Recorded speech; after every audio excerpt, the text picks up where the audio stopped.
Okay, then on to Street Talk. It's later now, isn't it? It is now 10:20. We just watched tonight's Coronation Street, and I think this is just going to have to be a fairly quick rundown of everything that happened in this week's Corrie, because it's a school night. I'm determined to get this out. We're going to get this out today for everyone to listen to. So, Gemma, we have got 7 stories, some of them very short, and we're going to start off with the Cassie come home storyline. Loads of good stuff with those characters in this week. And then after that, Gemma, you gave me the inspiration for this one, Sabrina and the teenage bitch. I said if somebody doesn't call her Sabrina the teenage bitch, then what was the point? Sabrina's lovely, but Lauren, I still don't trust her as much as they're trying to make us warm to her. But yeah, Sabrina the teenage bitch is next. Then we've got the Ronnie and Cher storyline. I originally had the Henry stuff mixed up with the Ronnie story, but it's not really related, is it? But then I didn't have time to come up with a decent storyline title for the Henry, so I've just written down here #bring back Henry for good. Because as much as we loved seeing him over the past month, we want more. Papa Dom had a few scenes this week. So did Courting Miss Courtney. That storyline's back off its month-long hiatus. And there's a little bit of Reed and the Redhead revisited as well.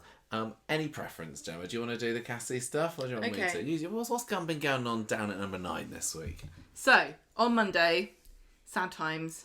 Back to school. Yeah, back to school. The girls are going back to school, and Evelyn and Cassie and Tyrone walk them down the road. And Evelyn and Cassie decide that they're going to put their differences aside to arrange something nice for Ruby's birthday party. They are kind of trying at the beginning of the week, aren't they? No. Again. Evelyn, this is what I think. Evelyn's suspending her disbelief in order to lure Cassie into making a tactical error that will reveal herself to Tyrone. And Cassie is hoping that she can bamboozle Tyrone long enough to make Evelyn into the villain. And I absolutely love the dynamic of this. Yeah, it's really working for me as well. This relationship. I know that I've seen quite a few people criticising this and saying it's boring or they don't like Cassie or Evelyn's being unfair. But I really honestly think that this is one of the most true depictions of addiction I've seen on the show. We've definitely seen stuff with Peter, and I just feel like... What about Ed and his gambling? I know, but I really think that in this situation, I think people are being tricked into thinking that Cassie is being reasonable, and I just think that she's not. I think that she's... But it's understandable, and I don't want to feel like I'm demonising people with addiction issues. It's working for me because sometimes when she just does nice things, I go, oh, okay, perhaps she does mean it. She's protecting herself. And I've been doing my notes for the podcast. I don't always have my eyes on the screen, but I don't think there's been any like sneaky grins to the camera that I've missed. But she's playing Tyrone, isn't she? She's playing Tyrone, and she is doing it because she is in the thralls of addiction.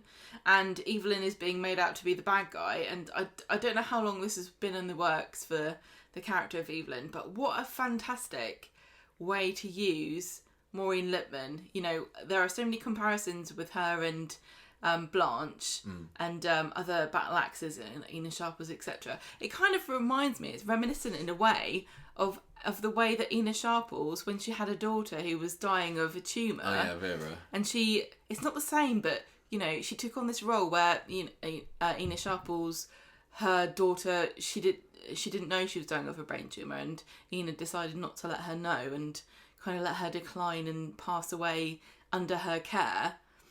Evelyn is a similar character in that she's giving Cassie tough love, and she's kind of also leading Tyrone to make the mistakes that Evelyn herself has made with Cassie, trusting her and believing her when she says, because I've said this time and time again on the show, Cassie believes herself too, to a certain extent. Well, you can tell that, I mean, we're skipping all over the place here, it doesn't really matter. You can tell that Cassie really is disgusted with herself. I mean, the scene, was it Wednesday's episode where she takes those drugs in the around the back of Roy's, and she's kicking the boxes. She doesn't want to be doing this, but she's the epitome of a conflicted character, where she sincerely wants two things that cannot happen simultaneously. She wants to take the drugs, she wants to just enjoy the ride, but she also wants a relationship, and she doesn't want to be hooked on drugs. She doesn't. She seems to just want to get back at Evelyn for what she thinks is being abandoned. Yes, I honestly think that this is one of the most fascinating. They're both playing family Tyrone off the dynamics other. that has been in the show for a long time, and I think that all the actors involved, and I give a special shout out to Maureen Lipman and Claire Sweeney for just really depicting this in such a dramatic and complicated way. And I just think anybody who's watching this who doesn't really get it, I think good for you, because you don't know an addict. That's all I can say. Yeah, it's I mean, performance-wise, this particular storyline has really given some opportunities for some brilliant ones this week. I do think Evelyn in tonight's was fantastic when she was just so exasperated at Tyrone's bringing Cassie back home again. I mean, any chance to give Maureen a ranty monologue, perfect. She can deliver them so well. I think it's going to trigger some people who've had personal experiences with this, Sure. And you're gonna fall down on one side or another. But Tyrone is just being so naive, but also it's completely understandable. He's had nothing in his life, even with Jackie, his mum. I don't think he's had any way to build up a defence against what Cassie's doing to him. But equally, Cassie is a victim too, because she can't control this addiction. I wonder if there's any similarities to be drawn with Kirsty, because she was like saying that she loved him but was treating him maybe that will be meanly. a key to him understanding what is being and how he's being manipulated. Anyway, Tyrone's got Cassie a job at the garage, so he takes her to work. Aadi hears about the party and she says, "Oh, Jack's birthday as well." As you said, 55 again. And so they said they're going to have a joint party. I loved how at the party at the disco, Jack's there having a little dance, and then his inexplicably taller mate comes along. He's like, "You're not tall enough, Jack. I'm just going to tower over you." It's like the casting people are talking about Jack being too tall. We'll show them. We'll give him a friend who's also really tall, even taller. Even taller. Make Jack look like a little shrimp. The sky is literally the limit. So Dean shows up, the dealer, around the back of the garage, and he tells Cassie that she owes him 70 quid and he wants it back today. Some of it at least. But when he leaves, it seems like Aadi has seen him, and she asks Cassie if she knows who Dean is, and Cassie's like, "Oh, never seen him in my life." So Aadi phones up Dean and says, "What are you doing around here? I don't want anything to do with you," because she thinks he might be coming after her. And he says, "Nothing to do with you," and hangs up on her. Later on, Evelyn sees Tyrone in the cafe, and she says, I don't really think I should go to this party. I don't really want to see Cassie, because I think I'll have a row with her about all the things she's done wrong. This is the thing about Evelyn too, is that she's insufferable because she thinks she's always right, but unfortunately she kind of is. She's just what? like me. Oh, she's always right. Well, she's so stuck in her ways and opinionated, but she's come to these these are hard-won opinions. That's what Tyrone doesn't understand. Evelyn hasn't come to this to just be an annoying battle-axe stick in the mud. She's come across these ideas based on years of hard-won experience. She's tried again with Cassie in the past, and everything that she expects Cassie to do, she is doing. She's completely right. And Tyrone's Tyrone probably thinks, well, maybe I'm different. Maybe this will be different. Maybe it's because it's my mum, etc., etc.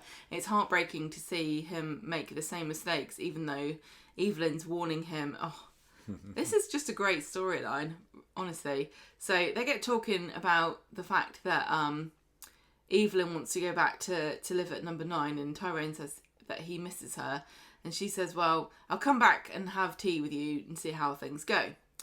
Cassie decides to stay in the garage at lunchtime and tells Aadi that she wants to prove herself to everybody, and some guy's supposed to be picking up a car anyway, so she's going to stick around. But Abby's very suspicious, and when Aadi returns to the office, she finds Cassie with her hands in the petty cash tin.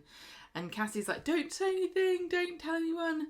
And Aadi says, "Look, I know about this and now I know about Dean. What have you bought off him?"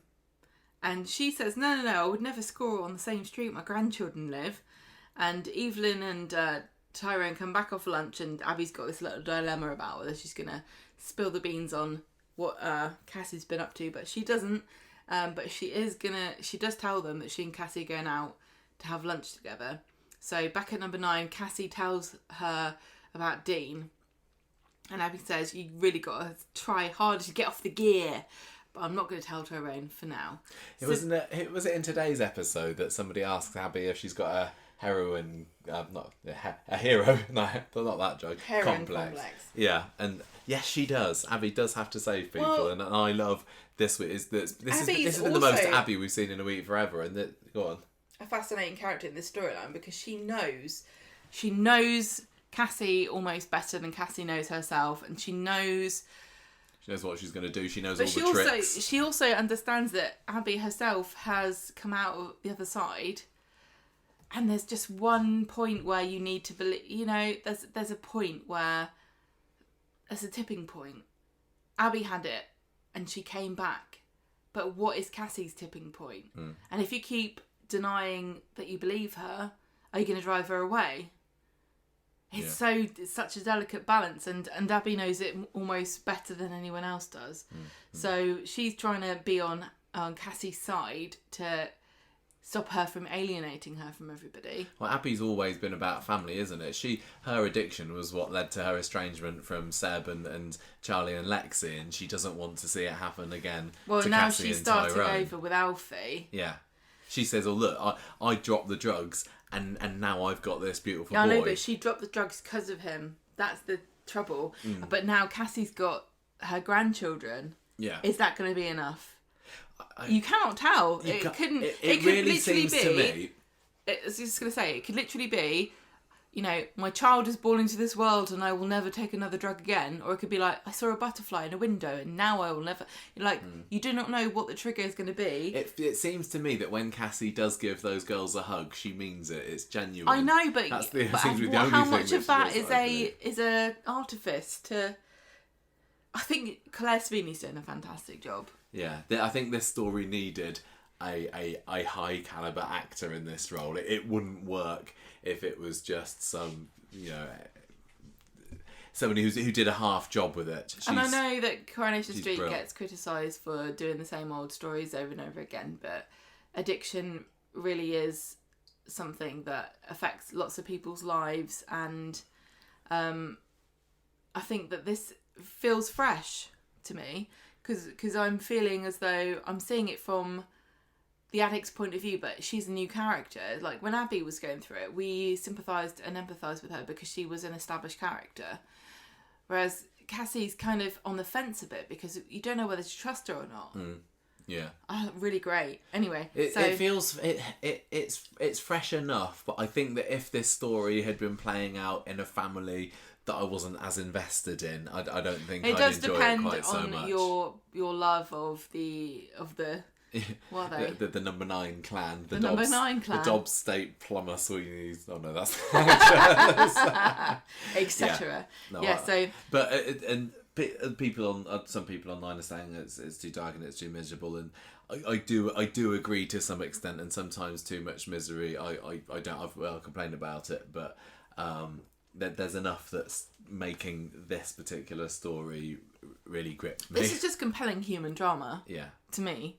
So anyway, I just live for Evelyn walking on the screen and hoping that she's going to deliver another great zinger or a put down or she's not go so off much on in the market for zingers these days as she is desperately trying to talk some sense into Tyrone and so well, Cassie. doesn't she? You're right. You truly believe that she's at the end of her tether with this girl. She's banging her head against the wall, but they all are. They're all trapped in such human prisons that they've built for themselves. I would like Fizz to be here. I don't know when she's I'm coming happy back, that but... I'm you know, I love Fizz. I think she's a great character, but the dynamic here I think would be a bit murkier if there was an extra character. It wouldn't work quite so well because the reason that Tyrone's going back and forth, he can't decide for himself, and I think if Fizz was there, she would be guiding him probably very neatly through to the bone of the issue, which is that you cannot trust Cassie. Yeah, I think that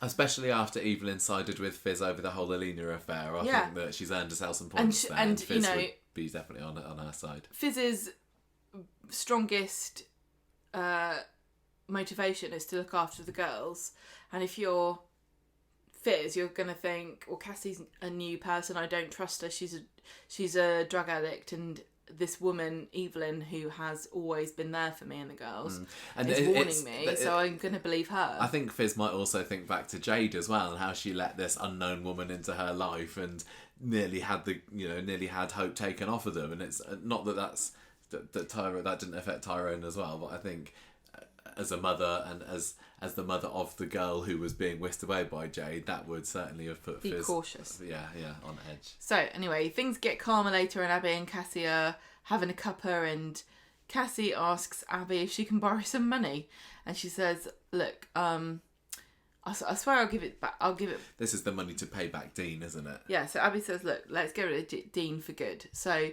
Cassie, Aadi, and Dean meet up, and Aadi tells Dean he needs to leave Cassie alone, and he says, "Well, I don't really care about that. I want my money, and if I don't get my money, I'm gonna go." She says that if he doesn't bog off, she's going to give his name to the police. It's a fairly tame threat, but it works somehow, and Dean goes away. I can't remember, and I should have checked this before, but I think possibly before, when Dean was in it last year, I don't know whether he was actually a drug dealer then, or whether he was just a fellow drug addict. He brought drugs to Aadi. Yeah, but I think maybe he's newish to the realm of drug dealership, well, so maybe that's enough to put the frighteners on him. I don't know. Anyway, Cassie thanks Aadi for saving her from Dean, and Aadi tells her that she needs to be upfront with Tyrone about how difficult it is, and Cassie says that I will do when I'm clean. And this is something that is also a very human thing, where you think you can only do something if you're perfect. Like,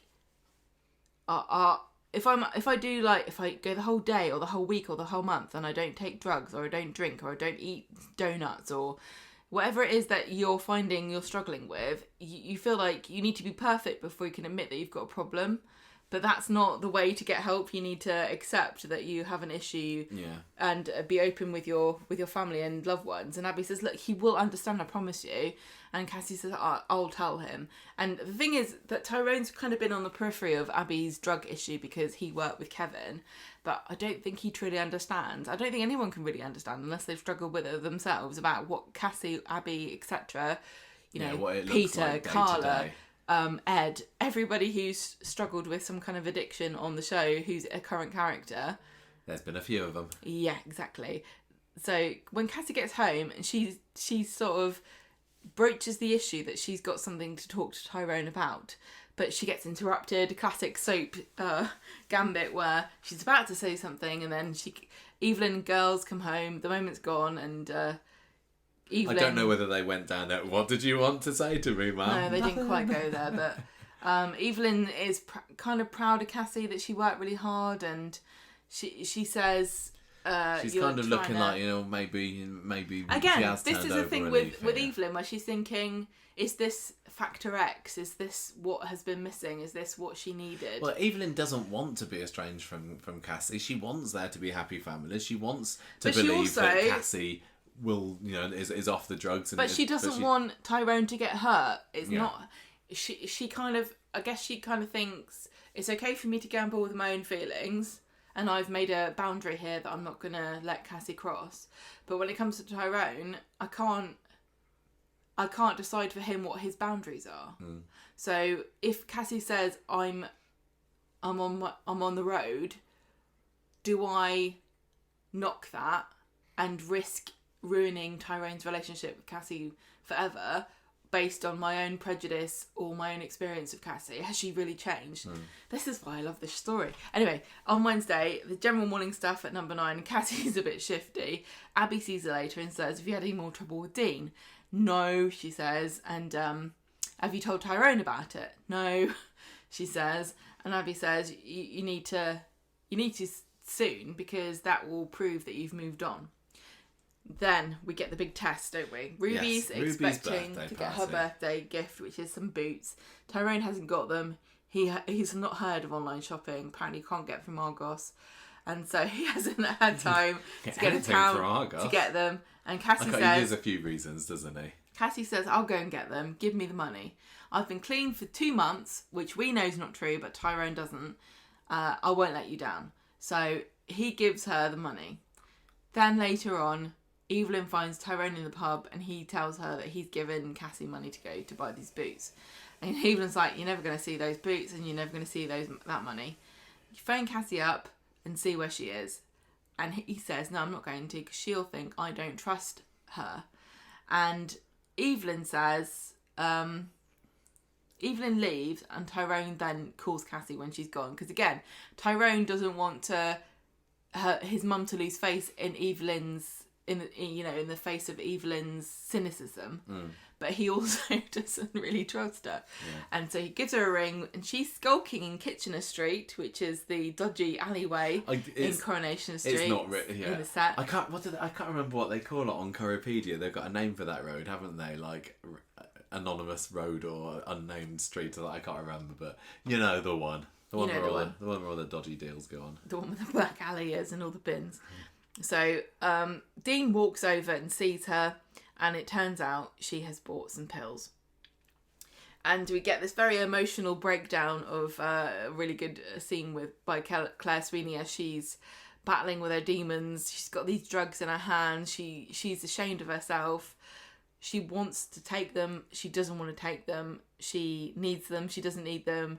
It's everything she wants. It's nothing that she wants. Really well directed, that scene as well. I think is all round a good one. Takes these drugs that she, I guess part of us thinking, well, I've done it now. Can't take these to Boots and what would it be? ASOS? No, where do you buy boots from? Don't ask me.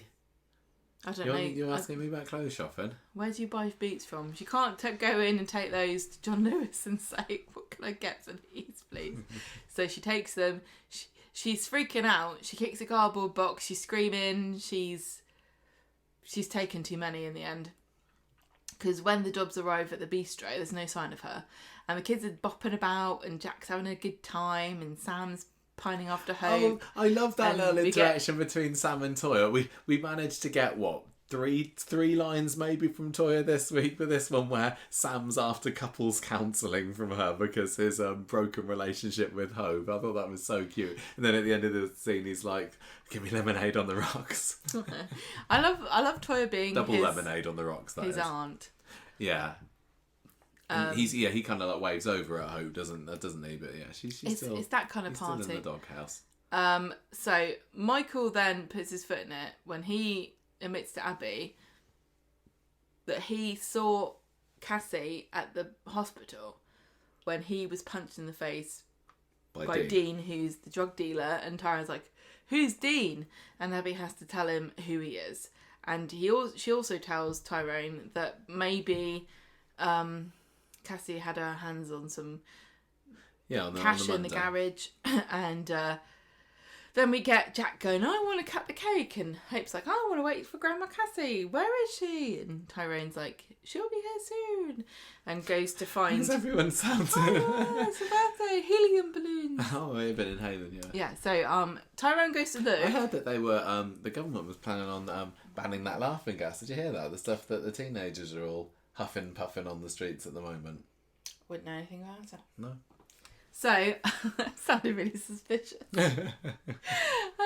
So, Hope follows Tyrone into the street where they just assume they're going to find her passed out, and they do. Just imagine the scene where Cassie inflates the balloons with some kind of noxious gas, and we see her hiding away in the corner of the bistro, just go sucking it in there. Mm-hmm. So they find Cassie passed out in the street, and this was quite tragic because you've got Abby, Tyrone, you've got Hope, and Cassie collapsed, and Abby knows what to do because she's seen this before, she's been in this situation. She gets Tyrone to phone an ambulance and she sends Hope off to the medical centre to get a doctor, and who is it? It's Dr. Gaddis. She only came because she was on her way back from work though. She says, "Oh my goodness, it looks like Cassie's taking drugs. Don't worry, I've got anti-drugs in my bag." They said what it was. I can't remember. There is definitely a specific thing that you can have on you, and it is kind of almost a miracle cure for overdosing. Particular. Yeah. We've spoken about it on the podcast. You before. were Well, it's kind of like an EpiPen, isn't it? You were quite appalled at how Dr. Gaddis didn't even move Cassie's She didn't. denim jacket out of the way before giving her a... Well, she had These a denim things do jacket. go through jeans. They do, but she had a pair of jeans on and a denim jacket, and Dr. Gaddis was like, I'm going to show you how sharp this needle really is. We go through my hand and the denim jacket and the jeans right into her ass. Right into the floor. Yeah. So anyway, she administers the antidote, and Tyrone is just kind of completely transfixed by this because he's never really seen this up close. This is serious. This is everything coming home to roost. And Aadi says, Hope's there too, and she says, take the kid home. Tyrone can be a bit useless in these situations. It reminded me a little bit of the scene in the vet and Cerberus and him kind of staring for a bit and then Do you think this is all just building up to the main story of the year, which is Tyrone has a needle phobia? Could be. So there's an idea, writers, if you want to write that in. Aadi goes back to number 9 and tells everyone that Cassie's in the hospital. She's going to be fine, but Tyrone is just gutted about this, and everything that Evelyn had been telling him about his mum and he's been in denial about this turns out to be true. Yeah. And she says to him, you've got to also look after Hope because this is going to really traumatise her. Hope's already traumatised. I think it might bring her around the other side. I'm not sure. Nick tells She's not been setting many fires recently, has she? Maybe she set Dean on fire.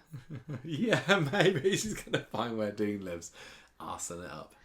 At the party, Nick tells Evelyn that he's found out that Cassie's going to hospital because of an overdose, and Evelyn is like, yep, typical, roll my eyes. She heads off. She makes her excuses to Ruby. Poor Ruby, is there any family left at her birthday party at this point? No. It's basically she's just got in the way of Jack's at this she's party, gate crashing Jack's party. I imagine that Jack's not thrilled to be sharing the birthday party with Ruby as it is, though, to be honest, so... Not particularly. I'm sure he's not too disappointed about this. Cassie wakes up in the hospital. She tries to get out of bed, and a nurse is like, you cannot leave. You'll need medical treatment. And she says, I'm going. So, meanwhile, Evelyn goes back to number 9, sees Tyrone. He's fuming about this situation and his mum. Evelyn says, you've got to tell Hope about the truth about his grandma, the fact she's an addict. And Evelyn gets told by Tyrone that she was right all along about Cassie. And Evelyn says that, I'm sorry that you had to find out this way. She doesn't take pleasure in the fact that she was right. This makes her a better person than I am. Cassie phones Tyrone and he doesn't know whether he should answer. But in the end, Cassie comes home and she kind of tries to play it off a little bit, but she ends up slouching on the sofa and shrieking at Evelyn, and Tyrone's telling her there's been so many scenes, like it starts off they're trying to be civil with each other and very quickly turns into a slanging match, doesn't it, between them? They've got so many pent up negative feelings about each other. Tyrone tells her she's a disgrace. She used Ruby's birthday money for drugs. I mean, she's going to grow out boots. Cassie tries to apologise and Evelyn tells her to sling a rook. And Evelyn tells Tyrone that she's staying there with them and the only person to help Cassie is Cassie. And Cassie goes upstairs, gets her stuff, comes back down, says, I'm going. Tyrone says, wait. And Cassie says, oh, don't get upset over me. I've got no one to blame but myself. And he says, look, I still want you to work at the garage. And Evelyn's just sitting there going, is this not enough? When is the limit? What's your limit? This was a brilliant Maureen Lipman moment in the week. The look on her face where she's like, I can't believe that after everything that Tyrone has seen today, she thought that she triumphed, didn't she? She thought that finally... Well, no, it's not a triumph. Well, no, she thought that Tyrone's eyes would finally be open to the truth, but he's just going back to this woman who's just going to let him down again and again and again. And well, it's not just that. She's thinking, you're enabling her. She's not hit rock bottom. Maybe that's what Evelyn's waiting for. Well, but she thought today was it. No, but it wasn't because she's still getting support. Yeah. So Hope comes downstairs and wants to know where Cassie is, and Tyrone tries to soften it, but she says, I know she's on drugs, and will she get better? Will she get off the drugs? And they can only say that they hope so.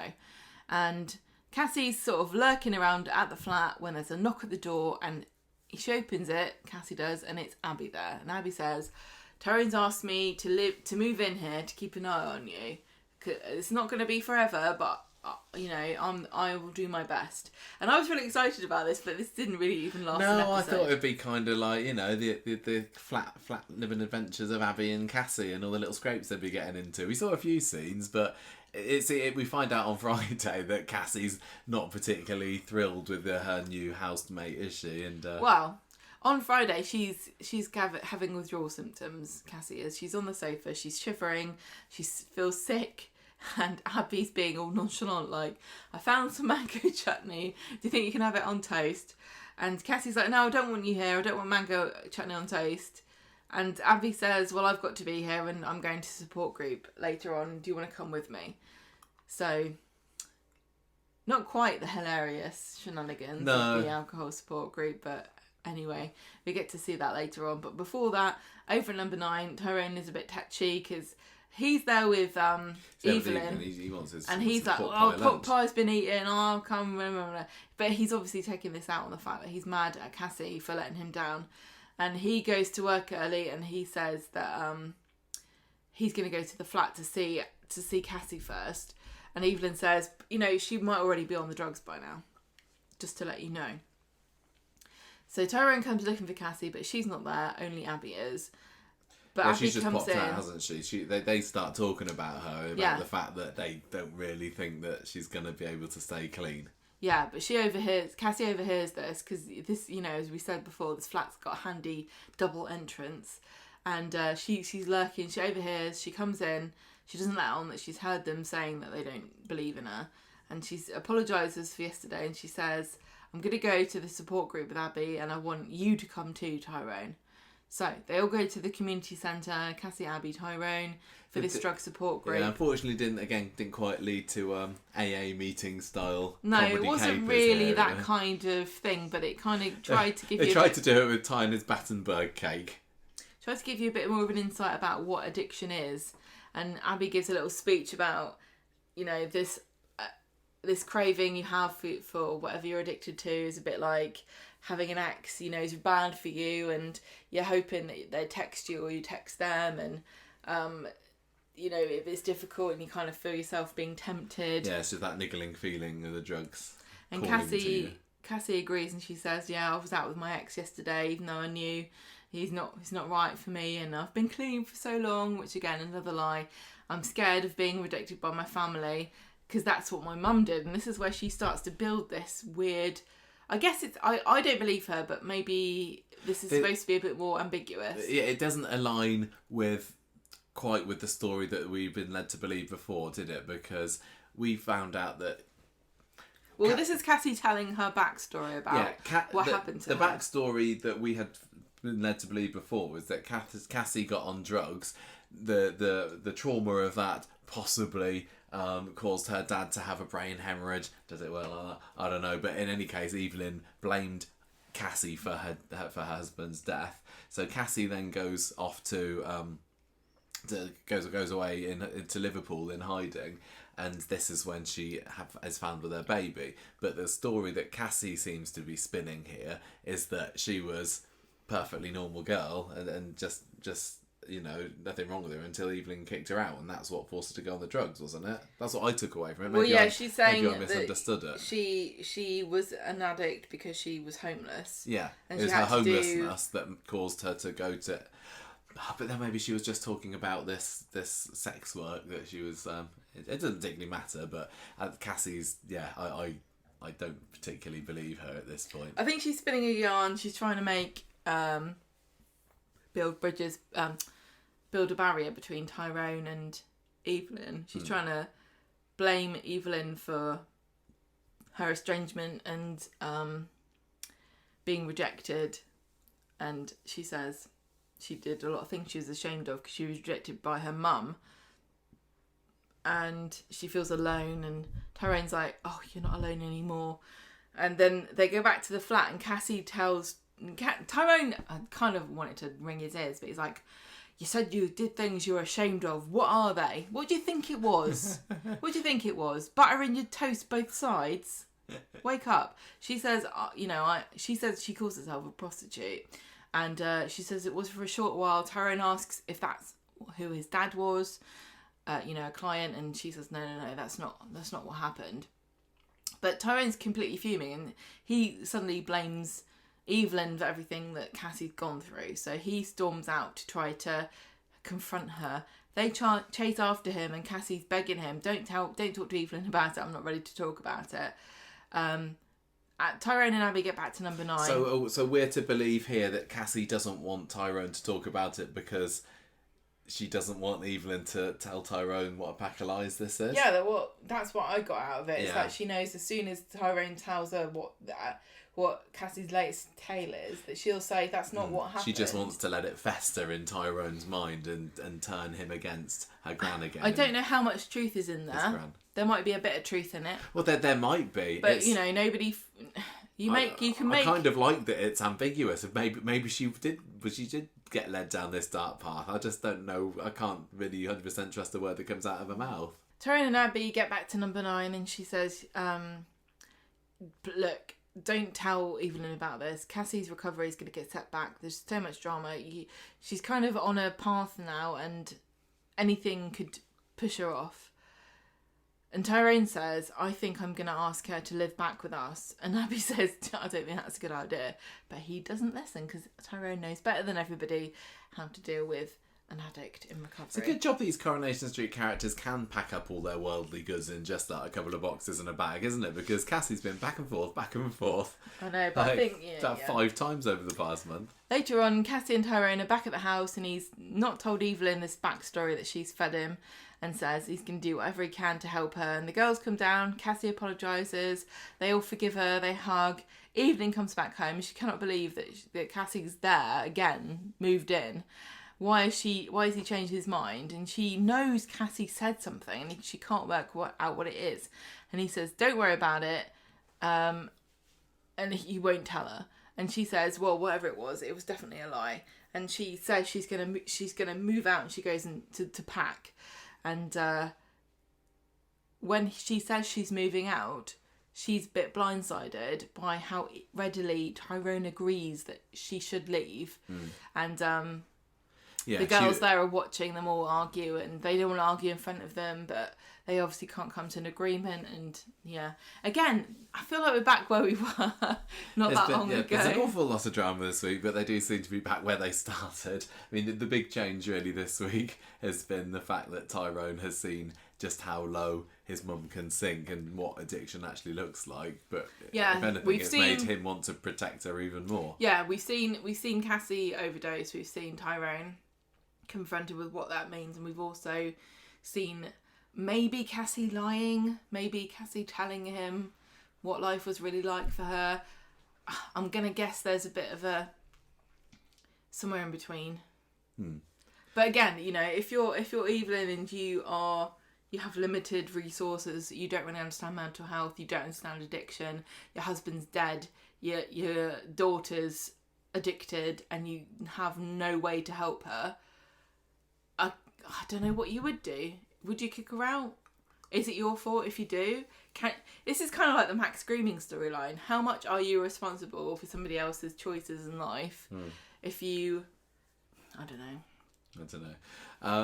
It's good to see Dr. Gaddis, though. It was good to see Dr. But something we haven't mentioned yet that I appreciated this week is we got an explanation for Cassie's inexplicably white teeth, didn't we? She said she had to pay a lot of money for them. Yeah, a couple of people might have mentioned online. But, good, yeah. Well, I'm glad that I don't think they need to address it, but... I think it's funny that they did. I think it was kind of funny. Yeah.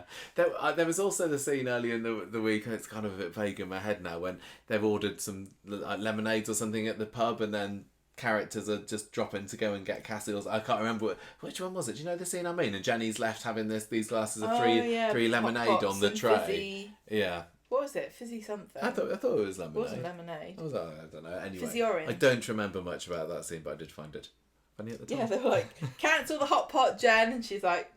Yeah. I still haven't decided whether Cassie's going to get her redemption at the end of this. This is feeling similar to the Lauren story in a way to me, that they're both clearly wrong uns in a way, they have both had tragic lives. They're both got. Well, they're they're ripe understandable. for the old Coronation Street Becky Grangerisation, aren't they? To turn them into respectable members of the street. But I don't know whether I can fully believe any of them. So it's a little bit of a shame that the stories are both going on concurrently. But maybe that's they're doing that on purpose, and one of them will turn out to be a wrong un, and one of them will turn out to be a goodie. Well, I mean, as far as Cassie's chances go for redemption, I'm not feeling it for her really, because we've had so many positive outcomes for addiction on the show, but they've come at quite a long, lengthy, protracted investment. Abby, Peter, etc. Are we invested in Cassie? Do we need to see this? Is there a value, for Coronation Street to say it doesn't always work out? We've seen Peter fall off the wagon so many times. Is it fair to have Cassie come in and say, "Oh yeah, I have one overdose"? I don't know. And at the end of the story, if Tyrone ends up, slinging her off and saying, "I never want to see you again," does that make Tyrone look bad because he's given up on his mum, despite how badly she's treated him? Does that bring him closer to Evelyn, where she can say, "You now understand what I've gone through. You had a small taster. I've been doing this for 40 years." Yeah. I don't know. I'm interested. I don't ever blame anybody in any of these situations, whether it's the addict or the family member. It's an incredibly difficult situation to be in. I don't know how you would. What do you do? You can try. It's like you can try 1,000 times to try to help somebody to overcome an addiction, and maybe it'll be 1,001 is the time that. But maybe you don't have it in you. You tried to cure me on my Coronation Street addiction for so many years, haven't you? What episode are we on now? 10,000 and what? I don't know. Right, shall we move on? Really great story this week. I enjoyed that quite a lot. I also actually was pleasantly surprised by how much I'm still hanging on to this Sabrina the Teenage Witch story. Partly because we got to see more of Gav and Sabrina, who are a brilliant sort of brother-sister duo that... I saw somebody online said, does Gav just live in that park? Because it seems to be the only place that he's been so far. I wish I had a swing set near me I could sit on. Tell you what, if I'd like to see them try and cast somebody to be Gav's even taller friend, because I don't think such a person exists. He's pretty massive, that guy, isn't he? Mm-hmm. So Max on Monday morning is texting away on the sofa, and David's saying, "Oh, I'm so proud of you. You're going back to, or not going back to college. You're going to college. This is the start of the next stage in your education." And Max says, "Oh, I'm not actually. I'm texting Sabrina. Things are back on with her." So he goes into the cafe. We're reminded that Lauren is doing her table cleaning duty there.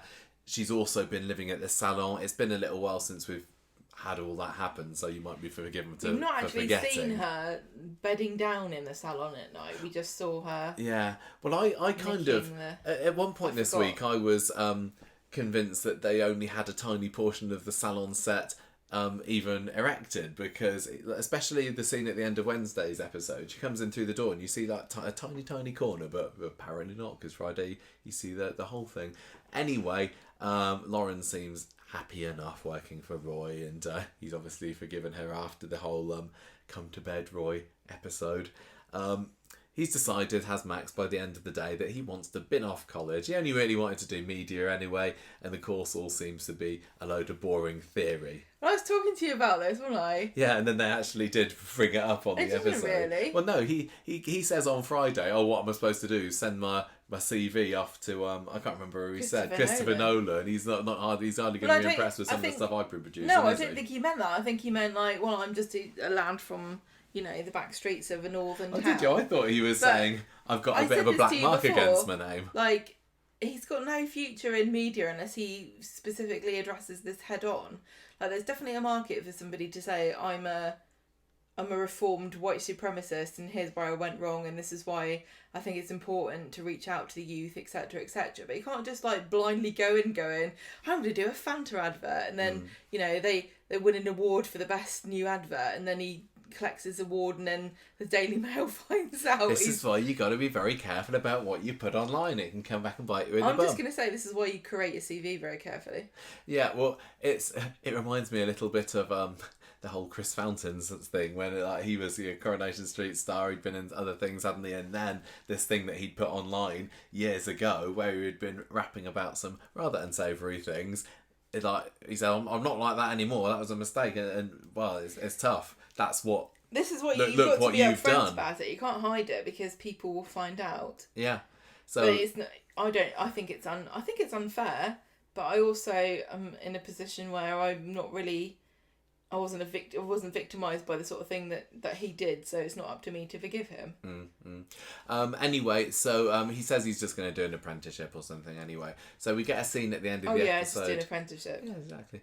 Max, Sabrina, Gav in the precinct, and Gav's kind of teasing him a little bit because I'd kind of forgotten the relationship status of Max and Sabrina at this point. I thought that they were already going out, but apparently not.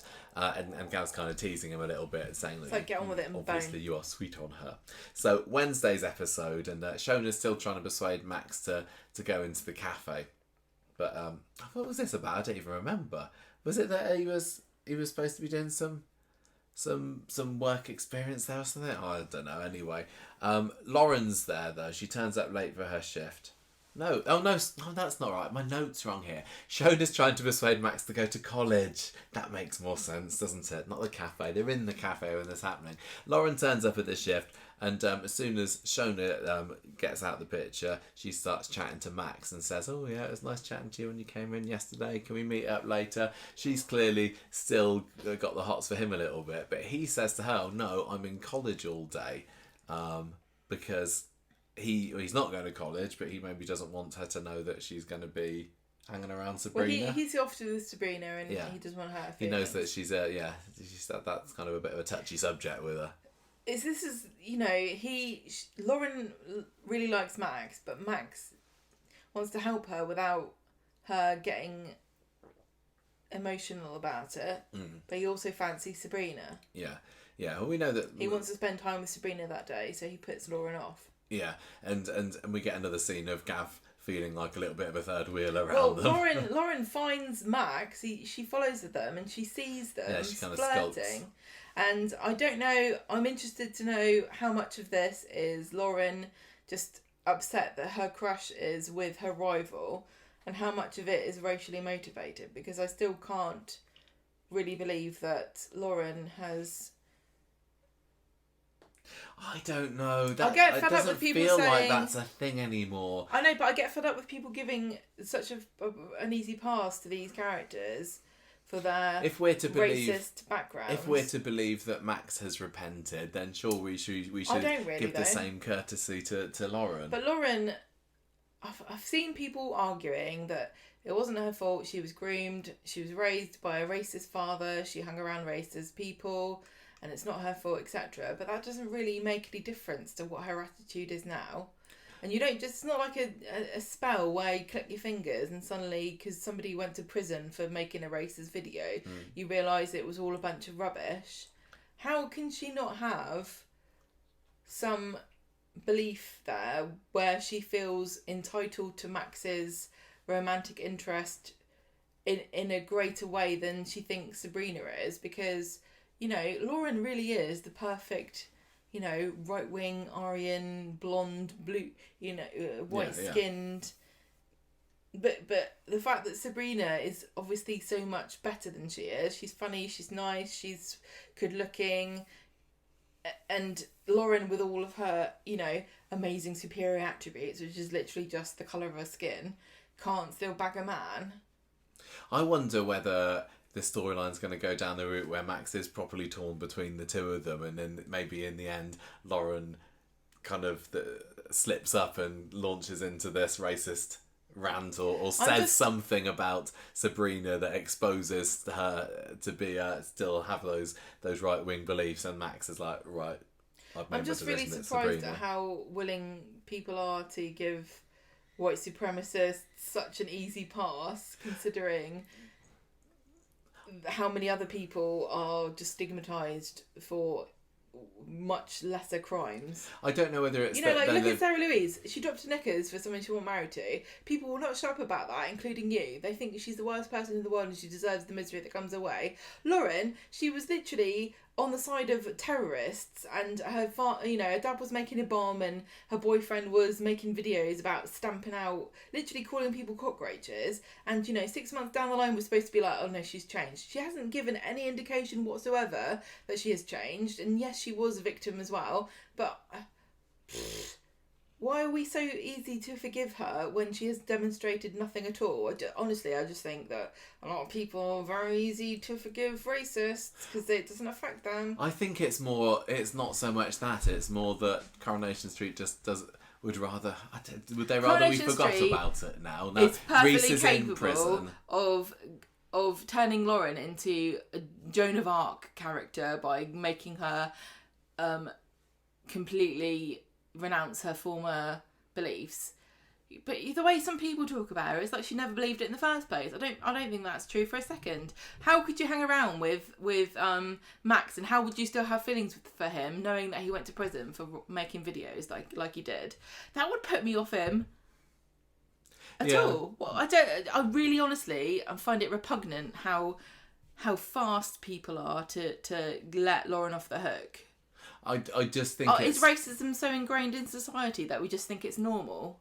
That's not true. So why are we giving her a pass? I agree. I think it's just like an example of Coronation Street skipping from story to story quite quickly, in the same way that we're saying the Ryan story doesn't know whether it's a story about scarring or but they could steroids or whatever. And this is it a story about racism? Is it a love triangle? Or maybe they're building up to Lauren doing something heroic and noble and redemptive, but as it is, I felt a bit more sorry for her in today's episode, I have to say. I can feel sorry for somebody, but I still think that she's a repugnant racist. I'm still seeing quite a lot of negative feeling towards Lauren online. I've seen a lot of people being really, really, what's the word?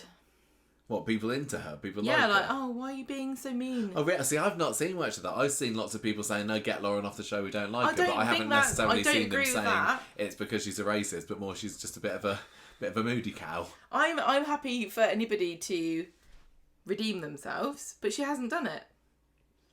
I suppose Max has had more of those conversations. Even Max hasn't enough for me, but well, that's another thing for another time. So anyway, Gav is just there in the park telling Max that he really needs to ask his sister out. You're clearly into each other. So Gav and Sabrina come into the cafe and are kind of taken aback of it because Lauren's working there. She makes out that she's been kicked out of number 8 after David caught her and Max at it. So this is Lauren's little scheme. She's trying to get Sabrina riled up and thinking that her and Max are inseparable. Making her jealous. Yeah, exactly. And she's like going, oh yeah, Max, he's so into me. Oh, he's so brilliant. And Gav and Sabrina are not impressed by this. The way they looked at each other at the end of that scene kind of made me think that they didn't really believe her. But, the next scene we see Sabrina going and confronting Max at number 8 and saying, what the hell is this that I'm hearing from Lauren? And he's like, no, none of it's true. But she doesn't believe him and storms out. So Max goes and finds Lauren there. And I'm like, what's going on? Why are you lying about what me and you have been getting up to? And she can't really come up with that much of a decent excuse off the cuff. And he says, look, I don't want anything to do with you again. You're poison. I'm out of here. Lauren's left moping and mopping in the cafe. So Nina asks Lauren, and this isn't something that we see a whole lot of development of. I wonder whether we will in the future. Nina's asked Lauren if she wants to come to the Rovers. I think she sees. Would it be fair to say that Nina sees the good in people? She definitely sees the bad in people, and she doesn't suffer fools gladly. And if somebody is being mistreated by someone else, she'll certainly call them out on it.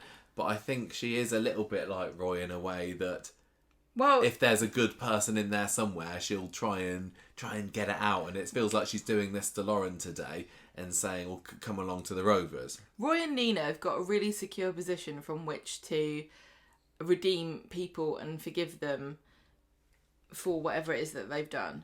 Because, like I said before, same as with you and I, Lauren and Max and the rest of them didn't really commit a crime against us as white people. We weren't threatened as people who have family who've lived in this country for generations. We're not being asked to explain why we're allowed to consider ourselves to be British, etc. Nina and Roy have got this position from where they're outsiders, but they're also accepted, and so they're not feeling threatened or undermined by whatever it is that Lauren or whatever waif or stray they're accepting has done. Yeah. They understand what it feels like to be ostracised. Mm-hmm. They feel like they have a kindred spirit in her, and they're also willing to give her space to redeem herself, and they've done it before. Yeah. Especially Roy, and Nina's sort of taking that character trait on, and there's certainly nothing wrong with that. I'm not saying that anybody shouldn't give Lauren the understanding. If somebody wants to accept Lauren and Max and say that they should be forgiven, that's fine. But I think everybody should make that decision for themselves. Yeah. And Nina and Roy, they're kind of like the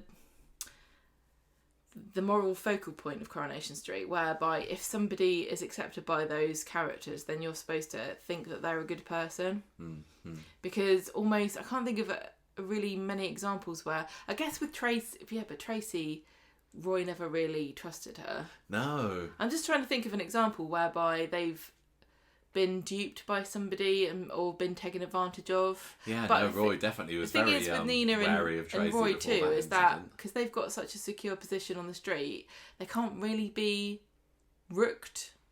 You know, they're not going to lose out. Mm. Do you know what I'm saying? Yeah. They've got enough to get by, but they've not got enough for someone to steal or take them for a ride. Yeah. I don't really know what I'm saying, but That's all right. Nina and Roy are interesting characters from that perspective. Yeah. If you understand what my brain is trying to tell me. At 11:15 at night. Well, Gav corners Max in the precinct later, and we get another scene of him kind of looming over this quivering boy and saying, "You led my sister on while you're off there bonking Lauren." And the scene ends with poor Max getting a bottle of lemonade poured all over his head.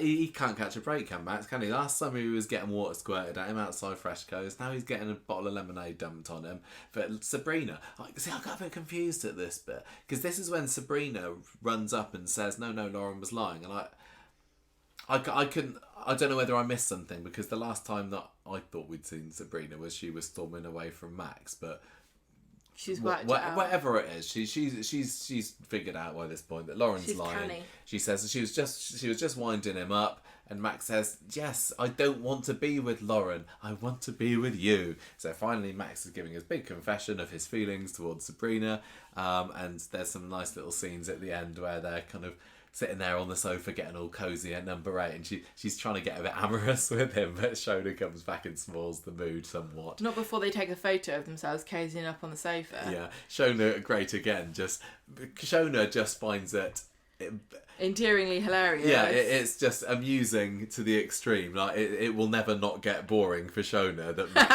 Max has got a girlfriend. Yeah, I love she's kind of in the kitchen going, "Oh," and Sabrina's like, okay, I'll take it as my cue to leave. So what does Lauren see on her?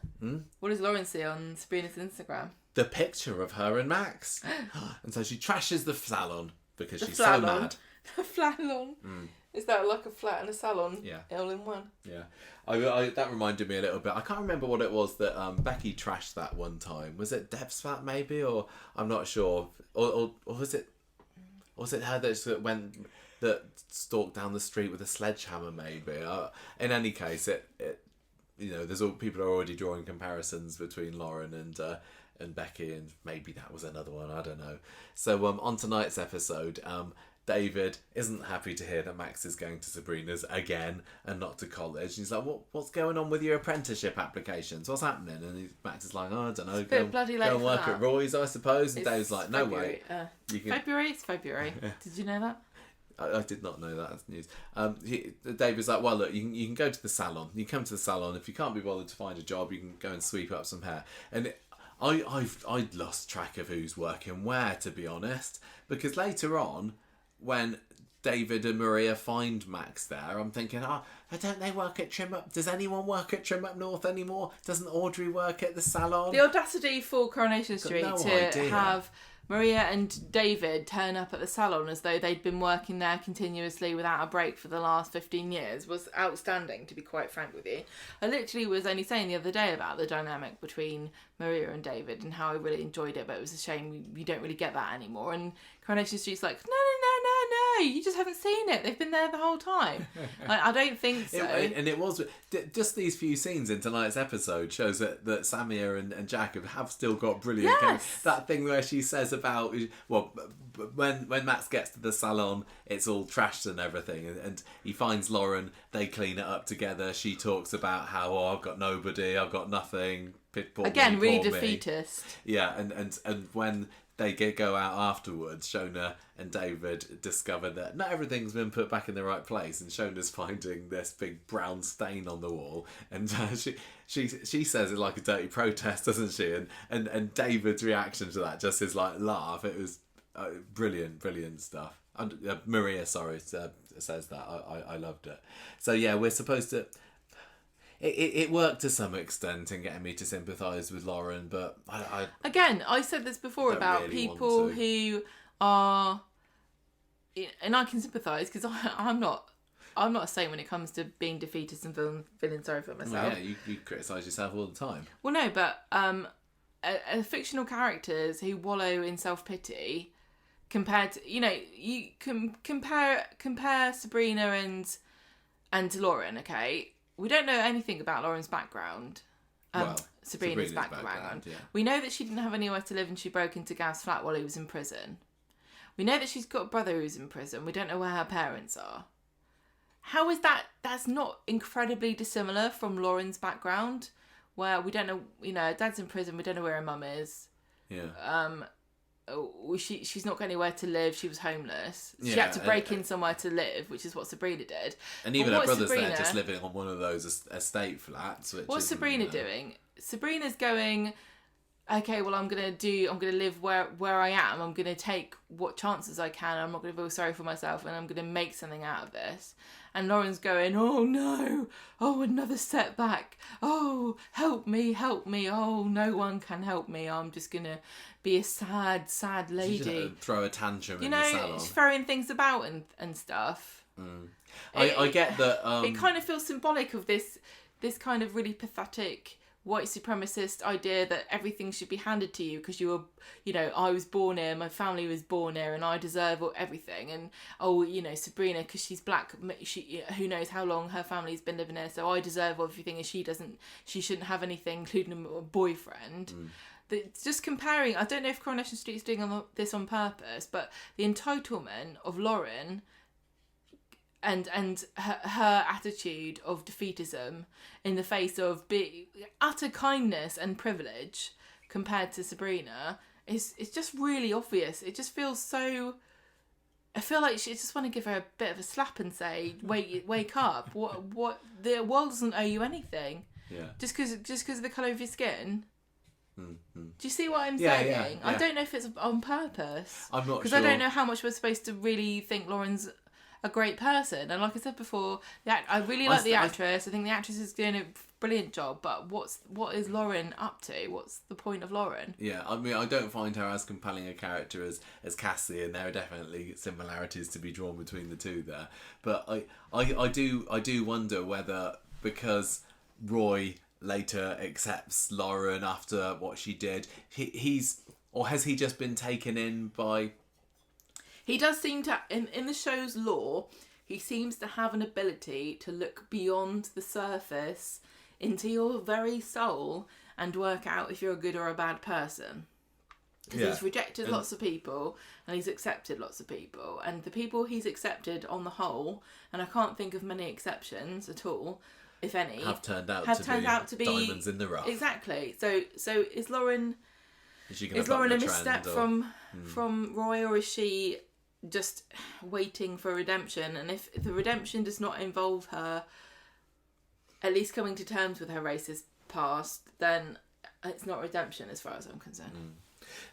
Lauren ends up getting arrested for criminal damage. David and Maria have dobbed her into the police, and then she gets a dishy duty solicitor that he exchanges a few glances with Dee Dee in the pub. Are we getting a romance story for Dee Dee, do you think? What did she call him though?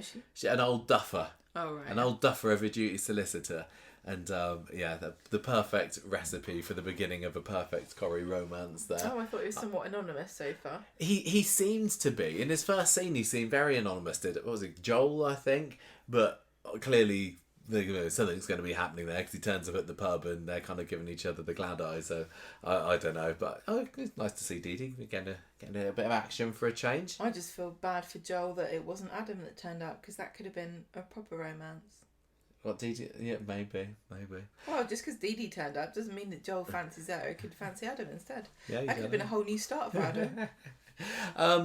Yes, and so Lauren's out of the police station. Max is trying to find out where she's going to live, but she's fairly non-committal about it. She's going to sort somewhere. I don't know. You don't need to know. Don't worry about me. Maybe I could live in a palace if it wasn't for all these black people stealing our jobs and our houses and sitting on our swings and putting lemonade in our hair. Do you know what I mean? Yeah, no, I totally, I get it. I think I feel the same. Well, I don't know. Anyway, Roy offers her the details of a B&B, and he's going to pay a couple of nights. I reckon it's the one what Ken stayed in. I was thinking of that as well. Me too, the one in Eccles. Yeah. It's like, no, really nice place in Eccles. They do breakfasts as well. So at the end of the episode, things seem to be back on for Sabrina and Max. And after he's told her everything that's happened, she says, "Oh yeah, go on then." Because he said, "Look, honestly, I'm not interested her romantically. It's you that I want." But he doesn't delete her from his phone at the end. I don't know why he should have deleted her off his phone. They're not, they are kind of friends now, aren't they? But this seems to be, Why hasn't Sabrina said to Max, "Why are you friends with a racist?" And why hasn't Sabrina said to Lauren, like, "What's your problem?" Yeah, what I mean? I really want her to account for. I want Lauren to account for herself. I want there to be a proper cat fight between them. Not a cat fight. I just want it to be like, "What is your problem? Do you have a problem with me? What's your problem? Just tell me to my face. Really, what Yeah. I couldn't go out with somebody like Max, who was such an apologist for Lauren. Well, maybe he's got some other redeeming qualities, like his excellent video editing skills. Maybe she's trying to start a YouTube career. Maybe. Ask Ryan about that. He's probably doing pretty well at the moment. Ronnie, right, so the Shares storyline, Gemma. You ready to move on to Bailey's, or anything else to add about Max and his said too much. Yeah. Already. On Monday, Ed's been up most of the night. He's worrying. Yeah, I thought he had gambled, but he obviously hasn't yet. No. And Michael's saying, "Is everything all right?" And he says, "Oh, I'm worried about this bid."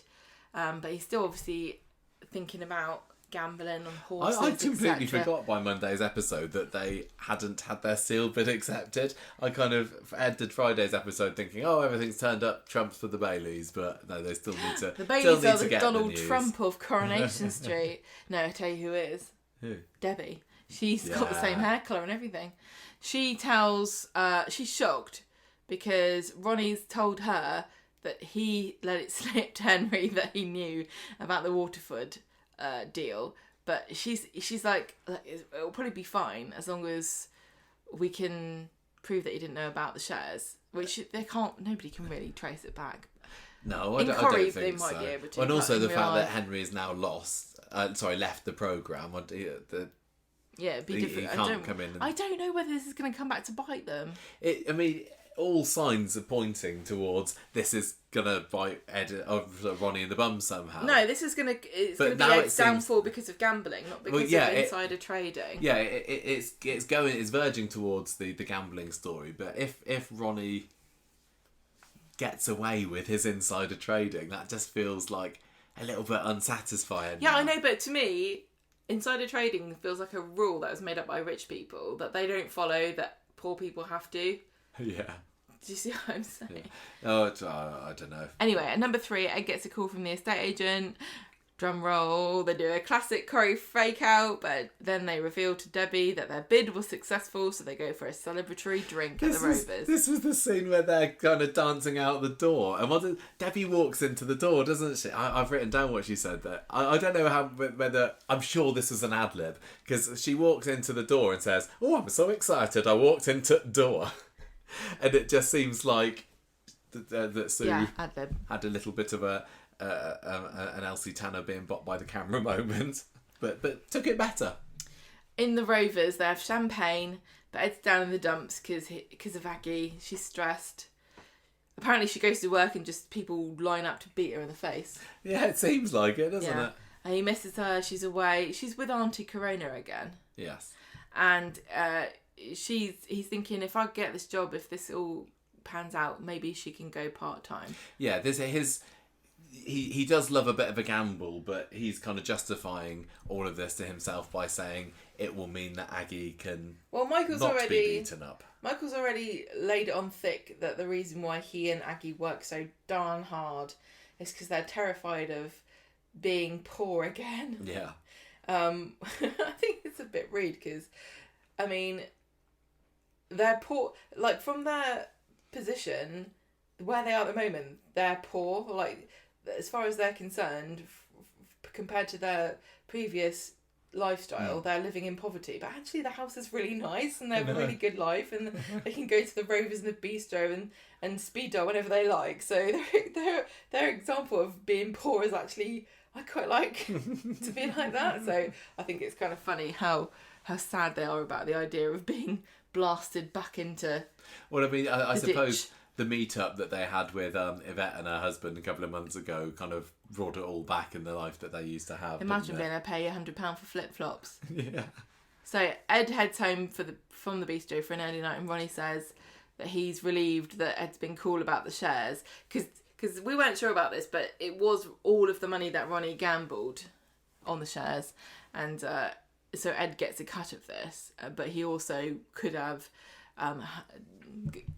shared in the downfall if it had gone wrong.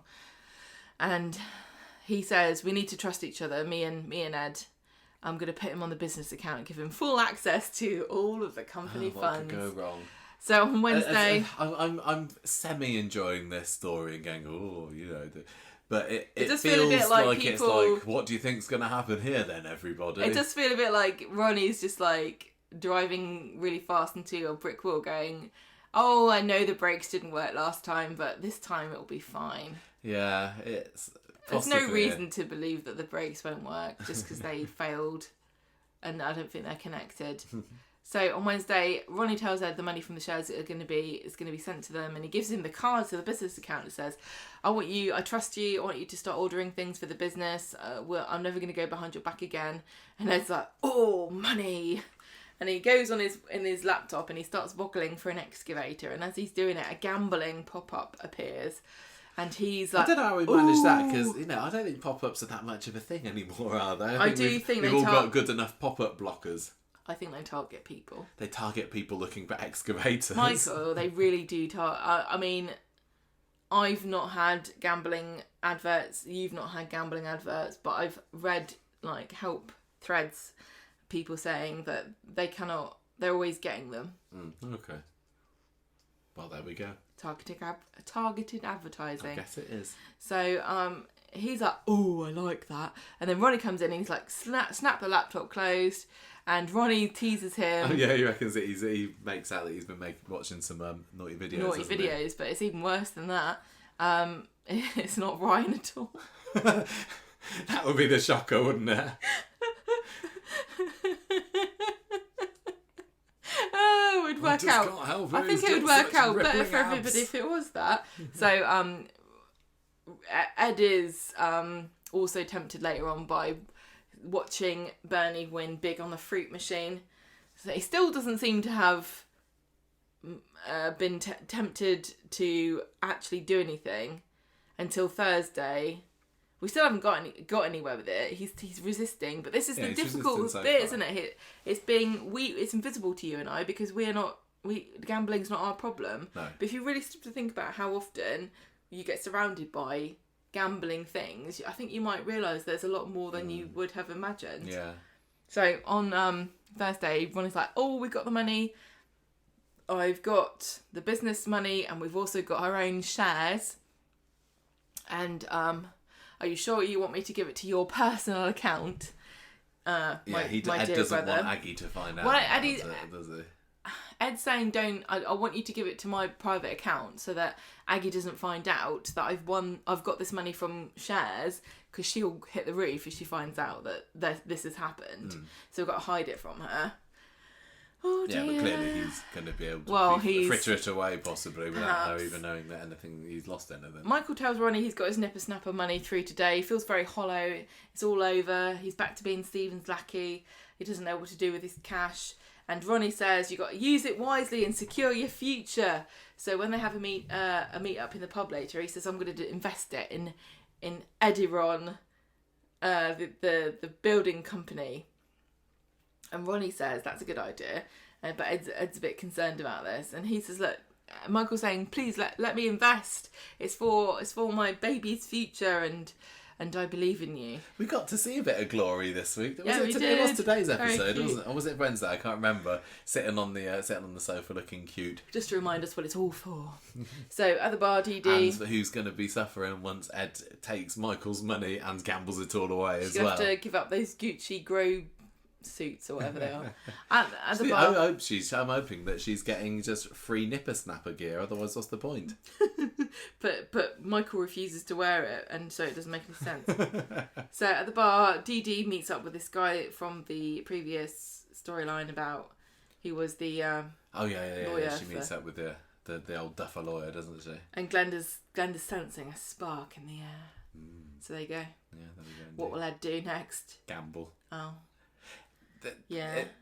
This was definitely a bit of a B to C story of the week, wasn't it? I mean, definitely the stuff with Max and number 9 were what was supposed to be holding our attention the most, and this was just a little drip feed of Ed's gambling and doing his gambling face, kind of yeah, like yeah, I like gambling. I can't. There's not been anything yet here that's kind of made me go, thrilling stuff, unexpected, but I'm somewhat enjoying it, I suppose. But what I did enjoy this week, despite it meaning the back of Henry, was all of that stuff with him and Gemma.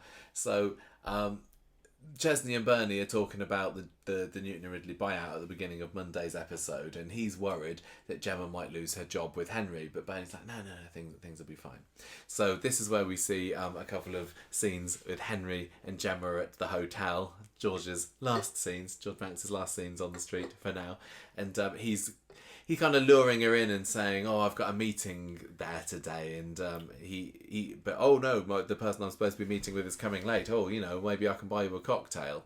And over an hour later, and they still haven't turned up, and Gemma starts to smell a bit of a rat and says, "Oh, what's going on? What, you're not letting me call this person myself?" And eventually, Henry confesses that he's kind of been fired from the job. So Waterford wanted to demote him because he wanted more responsibility. He's kind of saying, well, this is my family business. I know that it's not my family that own it anymore, but I still want to have some kind of level of importance. And Waterford's like, no way.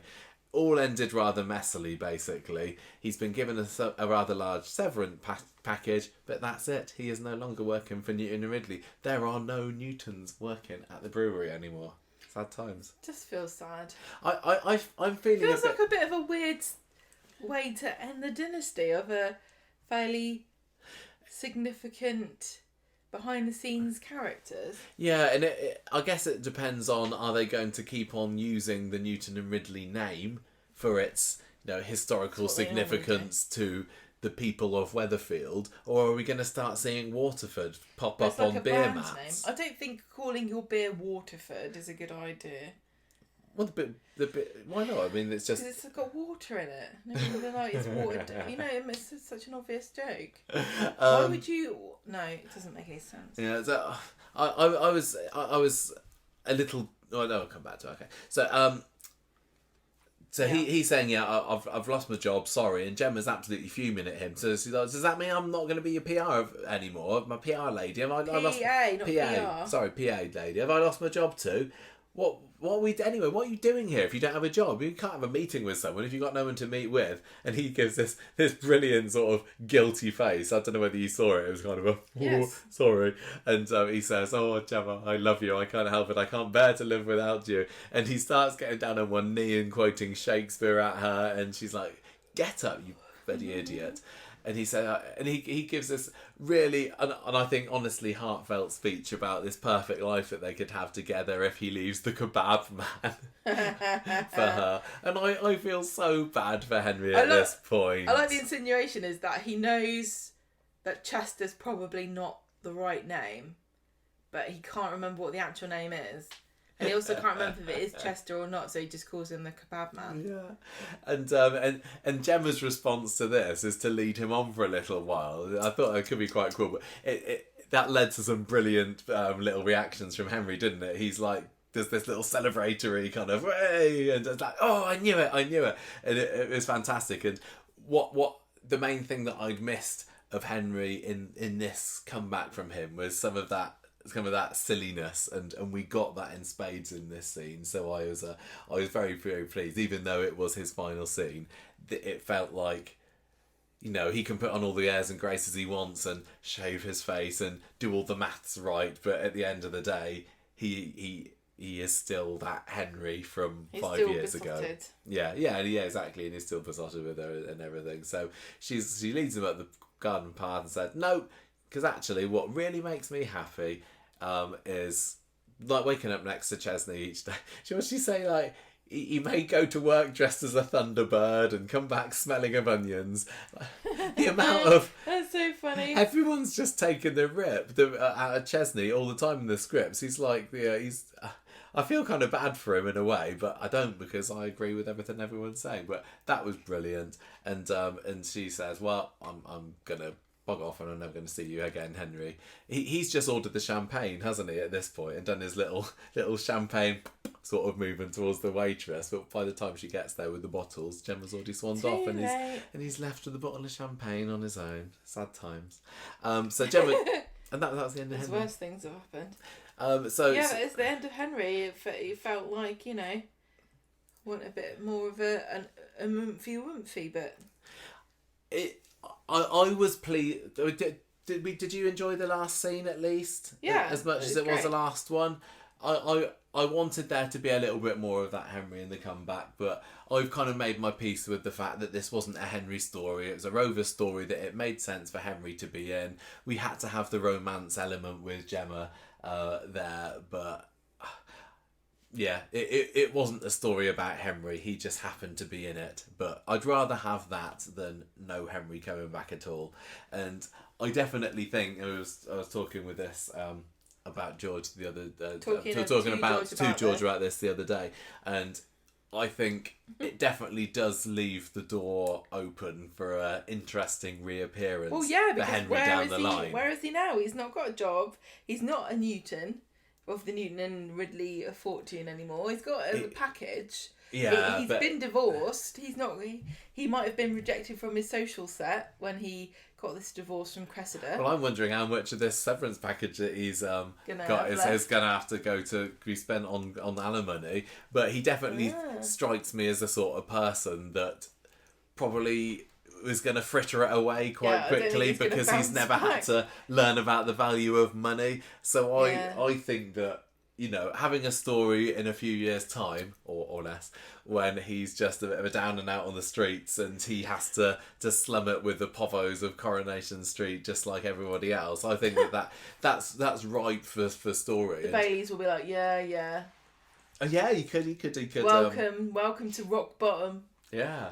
So I'd like to see him do that and have to become one of the people that he kind of looked down his nose at a little bit in the past. He'd already, getting involved with Gemma and fancying Gemma had made him see, the lower classes aren't that bad after all. But to actually become one, the bit of the Prince and the Pauper sort of storyline would be perfect for him. And if we want to reintegrate him into the street on a more permanent basis, I think he does need to go to the bottom and then come back Work up his again. way up. Yeah, Yeah.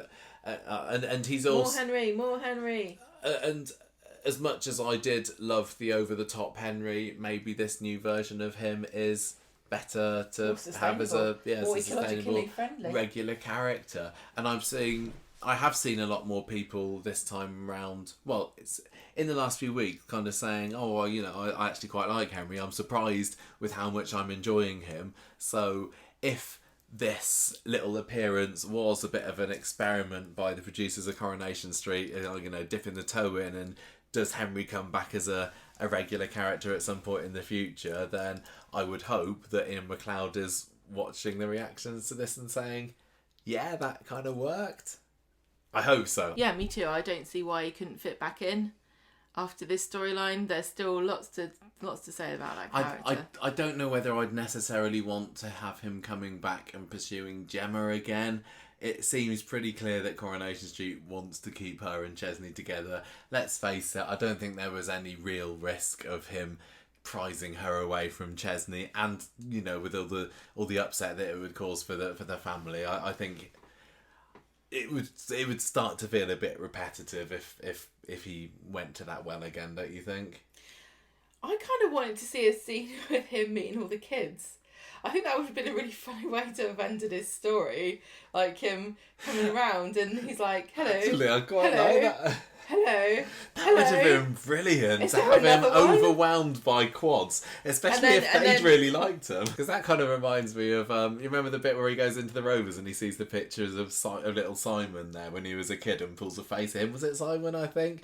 I don't know whether he'd fully considered the implications of living with Gemma would also mean having to adopt all of these little Gemmalings.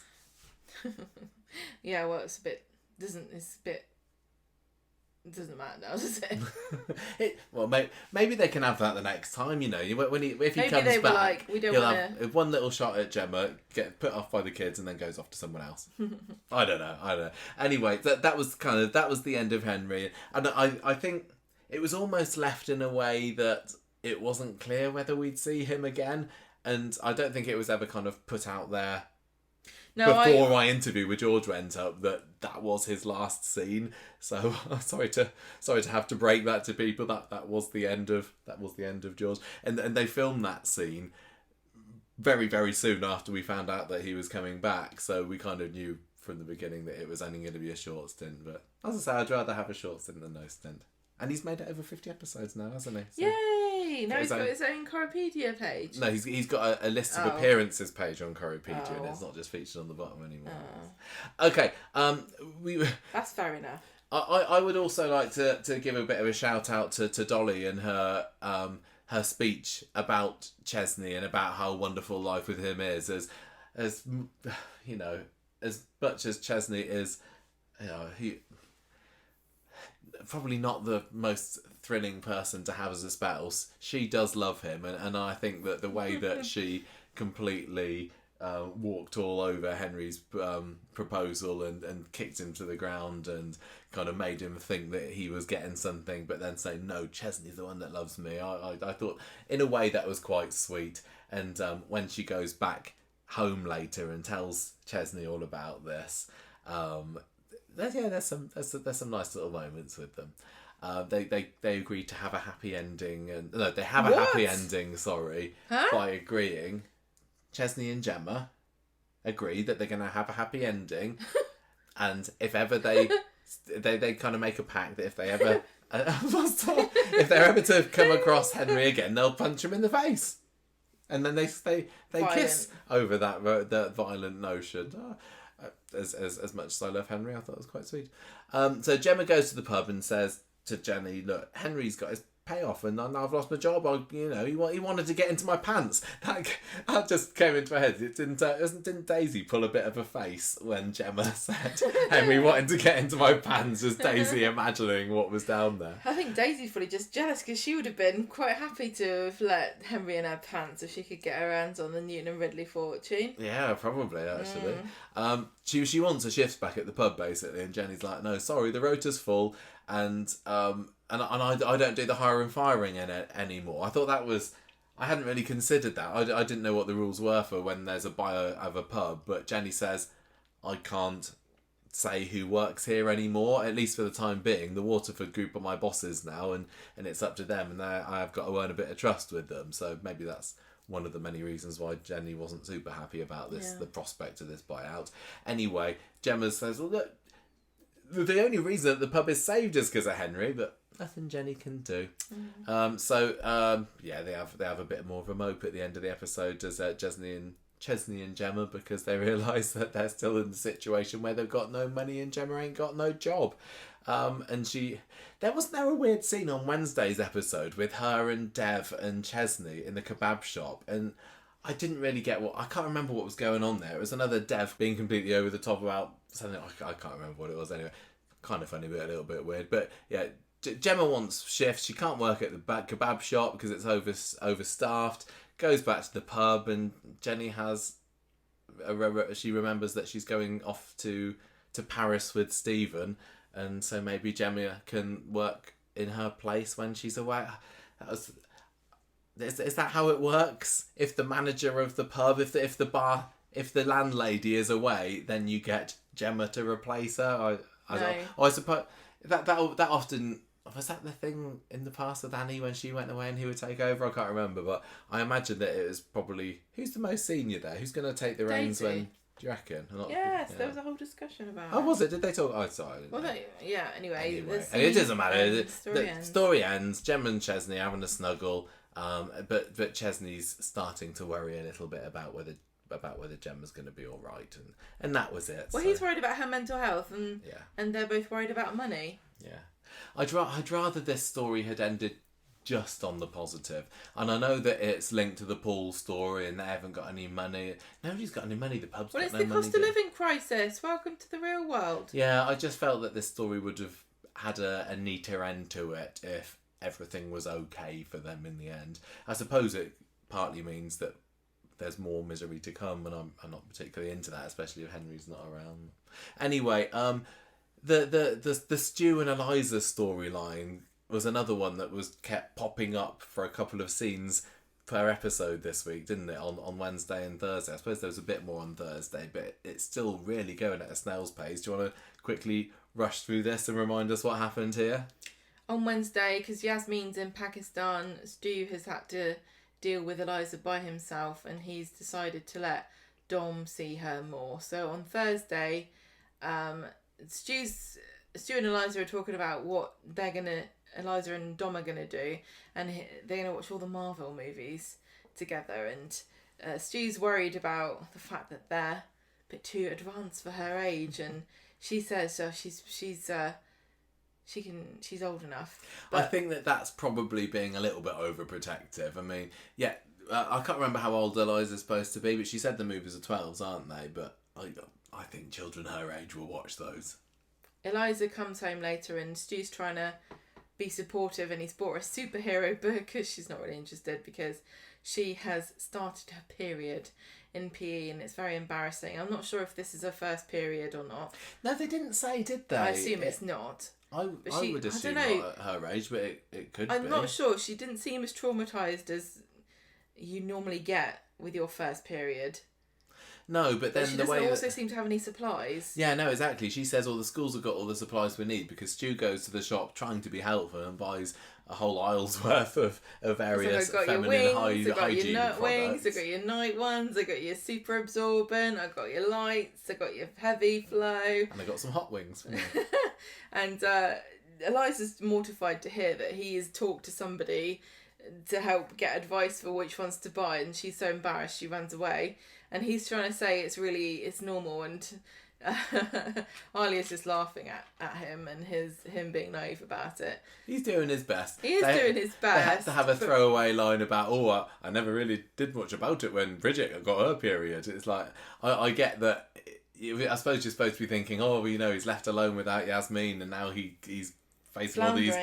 He's a man. How's he supposed to do that? But yeah, he has been a father himself. But I hope this was deliberate. I like the fact that Alia helps Eliza pick out an outfit, and then later on they're both wearing like this weird psychedelic 60s sort of party aren't they? Yeah. tops. And Eliza's waiting because Dom's supposed to come and get her so they can watch these films, and he doesn't turn up and he's late, and she's convinced he's gonna arrive, and Alia and Stu are both very skeptical, and eventually they watch the movie together, and she gets a text to say that Dom's car's broken down, and Alia and Stu do not believe this at all, but Eliza's like, oh phew, there is a reason. So we're starting to get a sense of Dom being a flaky dad. Yeah, and maybe this is why, it's only happened once. You give him the benefit of the doubt, I guess you do, but Stu and Alia are not I think I'd probably believe Dom in this instance, only because it's like a classic soap thing of this person who's maybe suspicious, then characters suspect him, and then they turn out, no, you shouldn't have been suspicious of him all along, and then he goes and does something else that's actually dodgy. So it's going to be the third time that he's dodgy, guys. Yeah. Any huge opinions on this? I certainly don't. No, I like the shout out to watching Marvel movies chronological order instead of in the order of release, because I've done both. And which do you prefer? I couldn't possibly tell you what to do.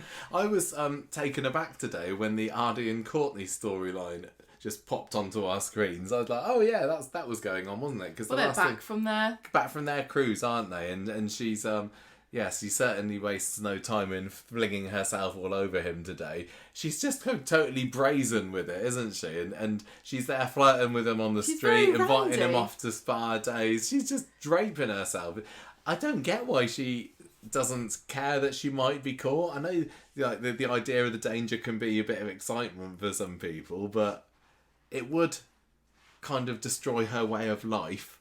Yeah. She does have it easy, living in probably, Darren's massive house. But anyway, somehow the only person who can actually see any of this happening is Amy, who fortunately is the one that knows that it's going on. And she's trying to tell Aadi, I can't believe how unsecret this secret affair is being. And Aadi... They're having a meeting, aren't they? Yeah, Dev and Aadi and Darren are having a business meeting. This is what Aadi had told Courtney. Sorry, I can't go to a spa day with you because I've got this meeting with men, and Darren's there just saying, for some reason, getting into what kind of girls are you into, Aadi? Oh, if only you knew. And Aadi's kind of getting flustered, one because he's being asked these questions, and two because he just gets a text message or a picture message of saucy Courtney in a sexy bikini, and he says, oh, it's just a girl next door type, really. And then there's a couple of other scenes later where Courtney comes in, again brazenly flirts and drapes herself over Aadi when Darren's everyone else's back's turned in the bistro, and Amy saying, what the hell are you doing? And Aadi again is feeling little bit overwhelmed by this, which ties into what you'd been saying previously about it being a little bit groomy and a little bit grubby, and not the sexy whirlwind of an affair. I think he is kind of loving it. He likes having an older woman, but go on. This week it was a bit. The age and power difference weren't as emphasised, so it didn't feel as seedy and sordid and gross.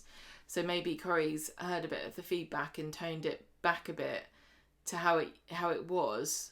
I don't know. I think that this was probably filmed before Courtney and Aadi started. It's still not a sexy, saucy love affair. No, still a gross. he's still telling Amy, I don't know what to do. She's just trying to grab me all over the place. And Amy's like saying, poor you, poor you. It's about a boy being raped by his bosses. Yeah, he likes the idea of it. It is a little bit mixed messages, I think. And they get into a conversation about her reminding us that she's smart, and him saying, oh, you should be running the business. Oh, it's pathetic. She's like, I'm going to do a quote from Oscar Wilde. And he's like, you're so smart. And she kind of looks at him like, no one's ever said I was smart before. Probably just read it off a board in a Waterford's pub down the road. Yeah, she just got it out of a book that she found on the floor outside the Rovers. Speaking of pubs, we did have a little bit of Jenny and Stephen. We kind of already explained what's happened here with the whole Paris thing, but Monday's episode just has Audrey and Stephen talking about moving into the pub, and Audrey's kind of quite pleased to hear that things are going well with Jenny, and she finds out that she when Audrey sits down, Audrey goes to the pub, tells Jenny she's pleased with it, but when Audrey sits down, Daisy tells her, look, you need to be careful, don't throw your money at Stephen willy-nilly while you're offering to pay for this trip to Paris. Yeah, because she's got this money from the buyout because she sold the Rovers to the Waterfords, and so she's now flush, and she's taking Stephen on holiday, and Daisy's like, do not spend all your money. There really have been multiple Weatherfield windfalls recently, haven't there? Jenny's got this. Ronnie's just had his money in the bank account today. Michael's just got his nipper snapper money. Henry's just had a massive payout this week as well. The money fairies are smiling down on Weatherfield this week, just not at Gemma, clearly. Do you think that Jenny might invest in Enron? Maybe. I don't know. Do you think it's going to end up like another Pat Phelan where it's a building company, everyone puts their money in, and then the guy just runs away going, I don't know. I feel bad already for Gemma in advance about when Stephen's killings are going to come out. Gemma or Jenny? Jenny. I hope that we do get some... She keeps the receipts. Brilliantly acted scenes of grief and, when she finds out that the guy that she's been bedding... Bedding? Yes. What are you writing? A medieval romance novel? I'm trying to keep this PG. Trying to keep this so that Eliza can watch it with her dad. Yeah, exactly.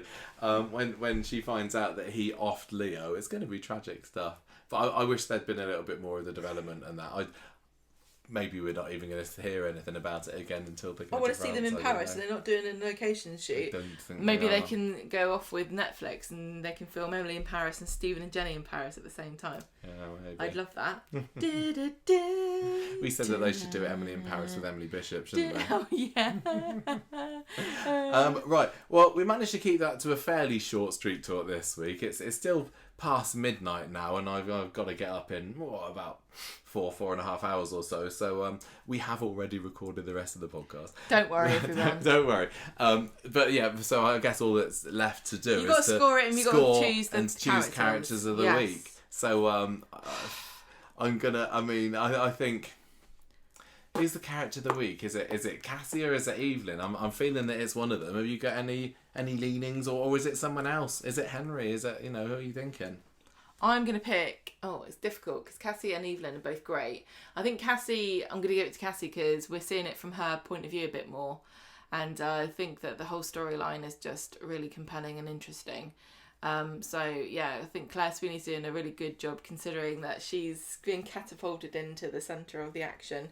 You wouldn't know that she hadn't been in it for years. I obviously still love Evelyn as a character more, and I'm on Evelyn's side and everything, but I think it's Cassie's mischief that was the catalyst for much of the drama that went on in that story this week. So maybe because she calls that, I give her character of the week too. Okay. I don't know how much you're supposed to sympathise with Cassie or how much you're supposed to think that she's a wretched beast. But I really do sympathise with her.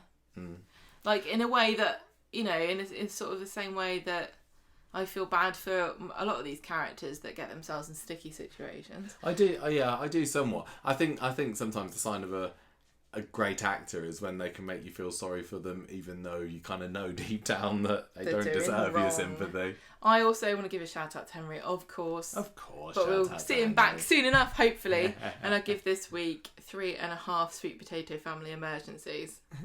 I was really hoping after Kevin had been introduced to the concept of sweet potato, which I'm sure he didn't even realise existed before he had to feed it to Alfie, that he might ask for some at the party when he went to Max, Ruby and Jack's. Ruby and Jack's party. I was kind of like expecting him to go, "You got any sweet potato fries?" But he didn't. He obviously not converted.